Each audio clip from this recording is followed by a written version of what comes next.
Everyone, this is सकीनाली और कैसे हैं आप सभी लोग। तो बच्चा पार्टी, आज की इस वीडियो में हम लोग पढ़ने वाले कोवलेंट बॉन्ड और आयनिक बॉन्ड के डिफरेंस के बारे में। तो लास्ट वीडियो में हम लोगों ने पढ़ा था क्या होता है कोवलेंट बॉन्ड, और इससे पहले वाले चैप्टर में तुम लोग क्या पढ़ के आए हो, आयनिक बॉन्ड क्या होता है। नहीं तो मैंने क्विक रिवीजन के टाइप आप लोग को आयनिक बॉन्ड करवा रखा है इस चैप्टर में भी, तो आप लोग पार्ट 1 जाके देख सकते हैं, तो उससे आप लोग को सारी चीजें क्लियर हो जाएगी। तो चलिए स्टार्ट करते हैं।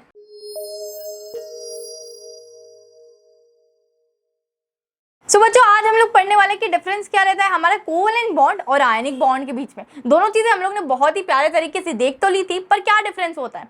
अब यार आयनिक बॉन्ड की बात करते हैं सबसे पहले। तो आयनिक बॉन्ड का क्या कहना पड़ रहा होता है कि यार एक काम करते हैं, तू मुझे जब जरूरत हो तो इलेक्ट्रॉन दे दे और मुझे जब जरूरत होगी तो मैं इलेक्ट्रॉन दे दूंगा। मतलब इनके बीच में क्या चलता रहता है, आदान प्रदान चलता रहता है। मतलब गिव एंड टेक इनके बीच में बड़ा अच्छे तरीके से चलता रहता है। पर अगर हम वही बात करें किसकी, कोवलेंट बॉन्ड की, तो इनके बीच में चलती शेयरिंग इज केयरिंग। ठीक है, तो शेयरिंग किस तरीके से करते हैं, ये बोलते हैं यार मुझे ये कॉन्सेप्ट बिल्कुल पसंद नहीं कि तू दे दे या मैं ले लूँ या मैं दे दूँ या तू ले ले, इस टाइप से कोई भी चीज़ हम नहीं करेंगे। ठीक है, उसने बोला ठीक है। अब कोवलेंट बॉन्ड करते क्या है, तो कोवलेंट बॉन्ड ने करा भाई कि हम लोग बीच में क्या रख देंगे, अपने इलेक्ट्रॉन्स को रख देंगे। अब बीच में रखने से क्या हो जाएगा कि ये इलेक्ट्रॉन्स तेरे भी हो गए और ये मेरे भी हो गए। ठीक है, जब जरूरत होगी तब, पर ये ऐसा तो मेरा ही है और ऐसा तो ये तेरा ही है। ठीक है, तो अगर तुझे भूख लगे तो तू खा ले और मुझे भूख लगेगी तो मैं खा लूंगा इस चीज को। ठीक है, तो ये लोग क्या करते हैं, अपने इलेक्ट्रॉन्स को बीच में रख देते हैं। ठीक है, और ये लोग क्या करते हैं, पूरा अगर आयनिक बॉन्ड की बात करूँ तो ये लोग आदान प्रदान करते थे, गिव एंड टेक, और कोवलेंट हमेशा शेयरिंग करता रहता है। तो पहला डिफरेंस आप लोग को दिख रहा होगा कि bond between metals and non metals. हाँ, अब आयनिक बॉन्ड में क्या होता है कि जो बॉन्ड बनता है हमारा, ये किसके बीच में बनता है, मेटल्स और नॉन मेटल्स के बीच में बनता है। ठीक है, अब तुम लोग को अच्छे से पता है कि जो मेटल्स होते हैं वो दानवीर होते हैं। वो क्या करते हैं, इजीली अपने इलेक्ट्रॉन्स को दे देते हैं। तो उनके ऊपर कैसा चार्ज आ जाता है, पॉजिटिव। तो Na पॉजिटिव, Mg पॉजिटिव है, बहुत सारे ऐसे पॉजिटिव चार्ज आते हैं। और नॉन मेटल्स क्या करते हैं, बहुत भिखारी होते हैं यार, दे दिन भर लेना लेना लेना लेना। तो ठीक है, इनके ऊपर कैसा चार्ज आ जाता है, अच्छे ही नहीं है यार, ये क्या कर सकते हैं, तो इनके ऊपर नेगेटिव चार्ज आता है। तो हमें जैसे Cl- और बहुत सारे हमारे नॉन मेटल्स यहाँ आप लोग के होते हैं। ठीक है, तो अब पहले डेफिनेशन देखते हैं हम लोग। पहला अब देखो, bond between metals and non metals. The non metal attracts the electron. Non metal क्या करता है, अट्रैक्ट करता है इलेक्ट्रॉन, तभी लेगा ना, किसी से हम अट्रैक्ट होंगे। ठीक है, so it's like the metal donates an electron to it. तो मेटल क्या करता है, डोनेट करता है, और नॉन मेटल क्या करता है, एक्सेप्ट करता है। तो इस तरीके से इनका क्या करता चलता रहता है, आदान प्रदान चलता रहता है। मतलब गिव एंड टेक इनके बीच में चल रहा है। चलिए भाई साहब, यहाँ कहानी हो गई आयनिक बॉन्ड की। चलते हैं कोवलेंट बॉन्ड पे। कोवलेंट बॉन्ड ने क्या बोला है, bond between two non metals. तो यार देखो, यहाँ ना बिल्कुल दोनों ही नॉन मेटल्स होते हैं, मतलब मॉलिक्यूल्स की बात की जा रही है, यहाँ कोई मेटल्स है ही नहीं। इनके बीच में कोई भी चार्जेस की बात होती नहीं, यहाँ कोई भी चीजें नहीं है कि प्लस है तू माइनस है। हम दोनों क्या है, मॉलिक्यूल्स हैं, यहाँ सिर्फ और सिर्फ मॉलिक्यूल्स हैं, यहाँ कोई भी चार्ज की बात की नहीं जा रही। ठीक है, और अगर मैं आयनिक में देखूँ तो आयनिक में क्या है, चार्जेस की बात की जा रही। हमने क्या बोला, मेटल डोनेट कर देता है तो उस पर प्लस आ जाता है, और नॉन मेटल ले लेता है तो उस पर माइनस आ जाता है। तो यहाँ चार्जेस की बात की जाती है, मतलब आयंस की बात की जाती है। आयंस मतलब क्या दीदी, कैटायन, एनायन, ये इतने सारे तुम्हारे आयंस होते हैं। ठीक है, तो आई होप तुम लोग को ये डेफिनेशन समझ में आ गई होगी। Similarly electronegativity, atom share electrons in their outer orbitals. तो एटम क्या करते हैं, इनके शेयर करते हैं इलेक्ट्रॉन्स आउटर ऑर्बिटल में। जैसे मैंने तुम लोग को एग्जांपल दिया था नाइट्रोजन का, तो नाइट्रोजन का एटॉमिक नंबर होता है 7, तो 2,5 लिखा था हमने। तो ये 5 इलेक्ट्रॉन हम लोग ने क्या करा था, बता दिए थे कि ये 5 इलेक्ट्रॉन इस तरीके से कि नाइट्रोजन के 1 2 और ये 3 इसने शेयरिंग में रखे थे, और ये वाले 3 इसने भी शेयरिंग में रखे थे। तो इस टाइप से इनके 3 इलेक्ट्रॉन्स की यहाँ शेयरिंग हो रही थी। तो ये क्या करते हैं, अपने इलेक्ट्रॉन्स को शेयर करते हैं। Share the electrons in their outer most orbit. तो ये कौन से इलेक्ट्रॉन्स को शेयर करेंगे, आउटर मोस्ट ऑर्बिट के। जैसे 2,5, तो ये 2 वाले नहीं शेयर होंगे कभी भी, ये 5 में से ही कुछ इलेक्ट्रॉन्स हमारे शेयर होते हैं। ठीक है, अब बात करते हैं, इसकी पोलरिटी हाई होती है आयनिक बॉन्ड की और इसकी लो होती है। भाई साहब ऐसा क्यों होता है, देखो यार यहाँ पोलर होते हैं। पोलर का मतलब क्या कि डिफरेंट एलिमेंट्स होते हैं, HCl। ठीक है, तो H+Cl-, तो यहाँ डिफरेंट एलिमेंट होते हैं हमारे आयनिक बॉन्ड में। अगर कोवलेंट की बात करूँ तो ये सिमिलर मॉलिक्यूल्स होते हैं ना। देखो हम लोग ने सबसे पहले पढ़ी थी इसमें हमारा सिंगल बॉन्ड। तो सिंगल बॉन्ड हम लोग ने हाइड्रोजन और हाइड्रोजन के बीच में पढ़ा था। फिर हमने डबल बॉन्ड पढ़ा, तो दीदी डबल बॉन्ड हमने ऑक्सीजन और ऑक्सीजन के बीच में पढ़ा था। देन पढ़ा ट्रिपल बॉन्ड हम लोग ने पढ़ा नाइट्रोजन और नाइट्रोजन के बीच में। तो यहाँ क्या होता है, हमारे सिमिलर होते हैं। ठीक है, वहाँ क्या होता है, डिफरेंट एलिमेंट होते हैं, तो इसकी पोलैरिटी हाई होती है और इसकी लो होती है। अब बात करते हैं हम लोग बॉइलिंग पॉइंट की। अब यार मैं बात करूँ अगर कि जहाँ भी आयंस होते हैं ना हमारे, मतलब जहाँ चार्जेस होते हैं, आयंस होते हैं, उनके बीच में ना बड़ा प्यार होता है, ठीक है। उनके बीच में इतना गहरा प्यार होता है कि कोई भी तोड़ नहीं सकता है। मतलब उनके बीच में फोर्स ऑफ अट्रैक्शन इतना टाइट होता है ना कि तुम मतलब चाह के भी ये तोड़ नहीं सकते हो, ठीक है। तो यार अब बॉन्ड इतना मजबूत है तो तुम तोड़ने में तुम्हें अगर तुम चाहते ही हो, तुम कसम से ये ठान के बैठे हो कि मुझे तो तोड़ना ही है, ठीक है, तो वहाँ क्या होगी, लार्ज अमाउंट ऑफ हीट लगेगी, बहुत ज़्यादा तुम्हारे एफर्ट्स लगने वाले हैं, ठीक है, किसी भी चीज़ को तोड़ना। वो तुम एडवर्टाइज देखते हो ना, अंबुजा सीमेंट पानी में भी नहीं टूटेगा, है ना, ऐसा कुछ आता है तुम्हारा। तो यहाँ बॉइलिंग पॉइंट क्या होगा, हाई होगा। अब आयनिक बॉन्ड हमेशा जो आयंस के बीच में कोई भी बॉन्ड होता है ना, यहाँ कैटायन और एनायन का बॉन्ड होता है, वो बहुत स्ट्रांग होता है, लाइक अंबुजा सीमेंट, पानी में भी ये जोड़ नहीं टूटेगा, ठीक है। हाथी वाला आता है, हाथियों को बैठा देते हैं ना, हाथी कितना बड़ा आता है, ठीक है। तो उस तरीके से यार अब हाथी को हाथी से निकाल मतलब तोड़ना बहुत मुश्किल है, ठीक है। तो इसके लिए हमें बहुत एफर्ट्स लगाने पड़ेंगे, बहुत सारे कुछ ना कुछ चालें चढ़नी पड़ेगी।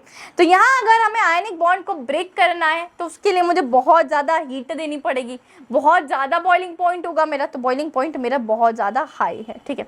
अब कोवेलेंट बॉन्ड में तुम लोग को मैंने लास्ट टाइम पर पढ़ाया था कि कोवेलेंट बॉन्ड में ना ये इनके मॉलिक्यूल्स के बीच में स्ट्रांग होता है, ठीक है।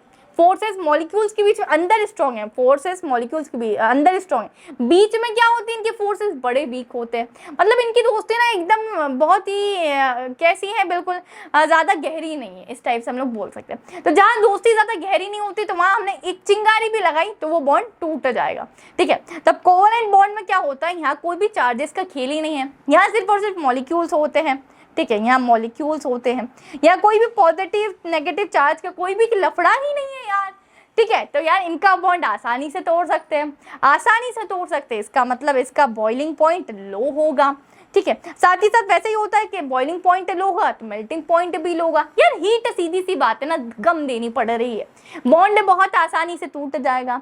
आयनिक थोड़ी है कि यार इतना मजबूत है कि पानी में नहीं टूटता है, तो उसका बहुत मजबूत बॉन्ड है तो ज़्यादा हीट देनी पड़ेगी, तो उसका बॉइलिंग पॉइंट और मेल्टिंग पॉइंट दोनों हाई होता है।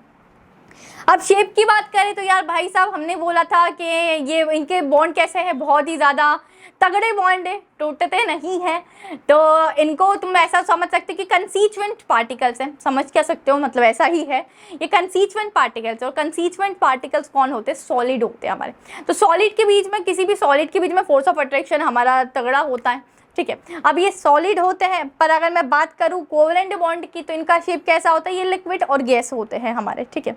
इसे रूम टेम्परेचर की बात करें तो ये लिक्विड और गैस होते हैं, पर अगर हम आयनिक की बात करते हैं तो ये लोग क्या होते हैं, सॉलिड होते हैं रूम टेम्परेचर पे, ठीक है। सभी आयनिक बॉन्ड सॉलिड होते हैं। अब शेप की बात करें तो कोई डेफिनेट शेप नहीं होता आयनिक बॉन्ड का, पर अगर कोवेलेंट की बात करें तो इसमें कोई डेफिनेट शेप होता है। डेफिनेट शेप से मतलब कि एक पर्टिकुलर कोई शेप होना, ठीक है। अब आयनिक में कोई पर्टिकुलर शेप नहीं होता, कैसा तो भी हो सकता है, और कोवेलेंट में पर्टिकुलर शेप्स होते हैं, ठीक है। अब कोवेलेंट बॉन्ड्स में कैसे पर्टिकुलर शेप्स होते हैं, जैसे डायमंड होगा, अभी ग्रेफाइट, आगे चल के हम लोग को सारी चीज़ें पढ़ेंगी। अभी तक तुम लोग इतना ही समझो कि केमिकल स्पीशीज़ की बात करें तो केमिकल स्पीशीज़ में तुम लोग को पता है कि इसमें शेयरिंग किसके बीच में होती है, मेटल्स और नॉन मेटल्स के बीच में होती है आयनिक में। अभी मैंने तुम लोग को पहले इसमें समझाया ही था कि यार ये हमारे आयनिक बॉन्ड क्या बोलते हैं, गिव एंड टेक किसके बीच में चलेगा, गिव एंड टेक चलेगा सिर्फ और सिर्फ हमारे मेटल्स और नॉन मेटल्स के बीच में। अब जो शेयरिंग वाला फंडा है वो होता है कोवेलेंट में। तो कोवेलेंट भाई साहब बोल रहे हैं कि यहाँ क्या होगा, दो नॉन मेटल होंगे, या तुम लोग ऐसे याद कर सकते हो इसको, या मॉलिक्यूल्स होंगे, ठीक है। कुछ भी तरीके से तुम लोग अच्छे से याद कर सकते हो। एग्जाम्पल्स की बात करें तो जो मोस्ट फेमस और पॉपुलर एग्जाम्पल्स है वो है हमारे, इसका सबसे अच्छा सोडियम क्लोराइड है ना, तो बहुत बार मैंने भी बताया तुम्हें Na+Cl-, ठीक है। साथ ही साथ तुम्हारा सल्फ्यूरिक एसिड H2SO4 हो सकता है इसका एग्जाम्पल।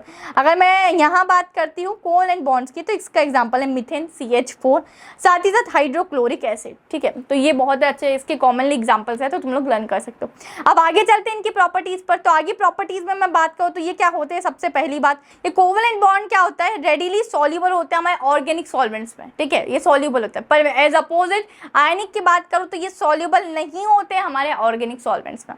अब नेक्स्ट पॉइंट है हमारा, तुम लोग को पता है, अभी मैंने बोला कि आयनिक में क्या होता है, आयनिक में आप लोग का रूम टेम्परेचर में क्या होता है, तो ये सॉलिड होते हैं आयनिक में। अब सॉलिड होते हैं तो इसको अगर मैंने बोला कि हमें इलेक्ट्रिसिटी प्रोड्यूस करवाने के लिए चार्ज चाहिए, ठीक है। चार्ज बोले तो दीदी पॉजिटिव नेगेटिव, पॉजिटिव नेगेटिव बोले तो कैटायन एंड आयन, ठीक है। तो भाई साहब किसके पास चार्ज है यहाँ तुम बताओ जल्दी से, let me know in the comment section. तो यहाँ दीदी चार्ज हमारे पास सिर्फ और सिर्फ आयनिक के पास है, पॉजिटिव नेगेटिव चार्ज हमारे आयनिक के पास तो बिल्कुल डेफिनेटली है, ठीक है। तब आयनिक चार्ज को अगर कोई मूव करता है ना, ऐसे कोई चार्ज मूव कर रहा होता है तो वो इलेक्ट्रिसिटी प्रोड्यूस करता है। पर हमने तो दीदी यहाँ देखा था आयनिक चार्ज यहाँ तो सॉलिड है और सॉलिड कभी मूव नहीं करता है। तो अब क्या कर सकते हैं, सॉलिड को हम लोग डंडी लकड़ी मार के इसको मूव करवा सकते हैं। ऑफ कोर्स दीदी करवा सकते हो। घर में ऐसा होता है ना कि तुम कुछ काम नहीं करते तो मम्मी की आवाज़ आती है कि कुछ कर ले, है ना, बहुत सारे काम है, या तो कुछ नहीं करना तो पढ़ाई कर ले। तो फिर हम लोग को हम पढ़ाई करने बैठते हैं, मतलब हमें जब तक एक्सटर्नल फोर्स नहीं दिया जाता तो हम कुछ भी चीज़ें नहीं करते, क्योंकि यार ह्यूमन बीइंग सभी का ऐसा नेचर है, तुम अकेले नहीं हो उस चीज़ के लिए, ठीक है। तो यहाँ हमने क्या करा, ये आयनिक सॉलिड्स है, आयनिक कंपाउंड्स में ये सॉलिड थे, तो हमने इसको हीट दिया ऐसा नीचे से, और इसको कैसे, इनको पिघला दिया, जैसे तुम किसी को देख के पिघलते हो वैसा पिघला दिया, ठीक है। तो मतलब ये पिघला दिया, इसका मतलब ये मोल्टन स्टेट में आ चुकी है, ठीक है। अब ये थोड़े से भी पिघल जाएंगे और मोल्टन स्टेट में आ चुके तो मतलब ये कैसे मूव कर सकते हैं ना, ये मूवेबल होगा। और कोई भी चार्ज अगर मूव करता है तो वहाँ इलेक्ट्रिसिटी प्रोड्यूस होती है, ठीक है। तो हमने क्या करा, तो इसके लिए इसीलिए इसने लिखा है the ion is in its solution. या तो इसको हम लोग मूव करवाने के दो रास्ते, या तो इसको हम लोग पिघला दें मतलब मोल्टन स्टेट में ला दे, या फिर इसको सॉल्यूशन में डिप कर दे। तो भाई साहब ये खुद ही चलने लग जाएंगे, ऐसा ऐसा दौड़ने लग जाएंगे, ठीक है। दो तरीके हैं, तो दे आयनाइज इन इट्स सॉल्यूशन, या तो सॉल्यूशन में डाल दें, या फिर इसके मोल्टन स्टेट में हम लोग ने हीट देके थोड़ा सा पिघला सकते हो तुम, ठीक है। अब ये हो गई पूरी आयनिक की रामायण। कोवेलेंट में ऐसा कुछ ही नहीं होता है। मैंने क्या बोला, जब चार्जेस होते हैं तब इलेक्ट्रिसिटी प्रोड्यूस होगी। अरे दीदी कोवेलेंट में चार्ज की तो बात ही नहीं आई, कहीं से कहीं तक भी चार्जों की तो बात नहीं थी। अब ये चार्ज ही नहीं है तो फिर तुम कैसे इसको भगाओगे। अरे भाई साहब अगर हमारे पास चार्ज होता भी ना तो मैं उसको लकड़ी मार मार के उसको चलाना तो मैं सिखा देती, ठीक है। उसको बिल्कुल मूवेबल बनाना, मोबिलिटी मेरे हाथ में थी कि उसको किस तरीके से मुझे मूव करवाना। अब यहाँ इनके पास चार्ज ही नहीं है तो ये क्या ही मतलब वो बोलते हैं क्या ही गुंडा बनेगा रे तू, तो उस तरीके से दे डू नॉट आयनाइज, ठीक है। अब बात करते हैं, ये भी तुम लोग ने देख लिया कि ये अब मैंने बोला तो कोई चार्ज मूव करता है तो गुड कंडक्टर ऑफ इलेक्ट्रिसिटी होता है। तो आयनिक क्या हो जाएंगे, चार्ज मूव करेंगे तो इलेक्ट्रिसिटी प्रोड्यूस होगी, तो they are good conductor of heat and electricity. अब इनके पास कोई चार्ज ही नहीं है तो इनके पास खाक इलेक्ट्रिसिटी प्रोड्यूस होगी, तो they are bad conductor of heat and electricity. But कहानी में अभी ट्विस्ट बाकी है ना, पिक्चर अभी बाकी है मेरे दोस्त, ठीक है। अब ये क्या कोवेलेंट बोल रहा है कि ये बैड कंडक्टर ऑफ इलेक्ट्रिसिटी होता है और हीट होता है, पर तुम लोग ने कोवेलेंट का एक एक्सेप्शन होता है, ग्रेफाइट देखा है, नहीं देखा होगा, चलो पेंसिल देखिए, उसके अंदर जो नीब आती है, ठीक है, जिससे लिखते हैं वो ग्रेफाइट होती है, ठीक है। अब ग्रेफाइट को तुम क्या करना, तुम्हारे यहाँ कोई भी सॉकेट है ना, सॉकेट में से घुसा देना, इलेक्ट्रिसिटी प्रोड्यूस होने लग जाएगी। अब तुम बोलोगे दीदी आप पागल हो, ठीक है। उसकी जो ऊपर की कोटिंग होती है वो होती है वुड की, जो कि इंसुलेटर है, तो उसमें कैसे होगा। पर यार तुम्हारी हरकतें भी कौन सी सही है, तुम पीछे से उसको खा जाते हो पेंसिल को, तो यहाँ से भी निब निकल रही है, यहाँ से भी निब निकल रही है, तुमने जैसे ही उसमें डाला तो इलेक्ट्रिसिटी तो प्रोड्यूस होनी है। या तो तुम तुम्हारी हरकतें सुधार लो, ठीक है, तो नहीं झटका लगेगा, नहीं तो फिर अगर तुमने दोनों जगह से खाई हुई है तो जनरली झटका तो लगेगा ही, इलेक्ट्रिसिटी प्रोड्यूस हो जाएगी। तो ऐसे स्टंट खुदा ना वास्ते आप लोग बिल्कुल अपने घर पर ट्राई ना करें, बिल्कुल स्वस्थ रहे, ठीक है। इसमें बताए जाने वाली चीज़ें बिल्कुल भी ट्राई ना करें। तो आप लोग ये देख सकते हैं कि ये बैड कंडक्टर ऑफ इलेक्ट्रिसिटी होता है, पर देयर इज एक्सेप्शन। एक्सेप्शन क्या है, हमारे पास ग्रेफाइट। अभी आप लोग को पता, ग्रेफाइट आगे हम लोग को पढ़ना है कि ग्रेफाइट क्यों इलेक्ट्रिसिटी प्रोड्यूस कर सकता है।